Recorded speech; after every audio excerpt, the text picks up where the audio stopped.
ఏమండే ఎవరైనా దుబాయ్ నుంచి కానీ లేదా కువైట్ నుంచి కానీ వస్తే ఎరా సంపాదించావా, ఇల్లు కట్టేవా అని అడుగుతారు కదా. ఒక్క 2 నిమిషాలు ఈ వీడియో చూడండి, పూర్తిగా ఎక్కడ మిస్ అవ్వదు. దుబాయ్ వెళ్ళి ఎలా ఉంటుంది చెప్పనండి. ఈ సొంత గ్రామాన్ని వదిలి వెళ్ళడానికి ఎంత ఇబ్బంది పడతాం తెలుసా. చాలా చాలా చాలా పెయిన్ అనుభవిస్తే వెళ్తాం. ఎందుకంటే బయటికి వెళ్తామంటే మామూలు విషయం కాదండి, అది చాలా వ్యయంతో కూడిన వ్యవహారం. ఫస్ట్ డబ్బులు పక్కన పెడితే రెండోది ఏంటంటే ఇక్కడ అందరినీ వదిలి వెళ్ళాలి. ఇక్కడ అందరినీ వదిలి వెళ్తే ఎలా ఉంటుంది చెప్పనా. అక్కడికి వెళ్ళిన తర్వాత ఇక్కడ ఏదైనా చిన్న ఫంక్షన్ జరిగింది అనుకోండి, ఆ ఫంక్షన్ అక్కడ నుంచి అటెండ్ అవ్వాలి.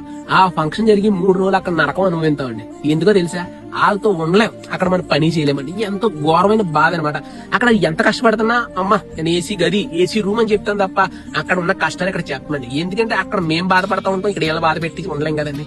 అసలు దుబాయ్ గానీ కువైట్ గానీ వెళ్ళామంటే మళ్ళీ వెనక్కి వచ్చేస్తే చేయలేక అరే వెళ్ళాడు ఆవేశంగా వెళ్ళాడు వచ్చేస్తాడేమో అని బాధ పెడతారేమో అని చెప్పి ఒక పాయింట్ లో చేస్తాం. ఇంట్లో కష్టాలు నష్టాలు అన్నింటినీ భరించాలి.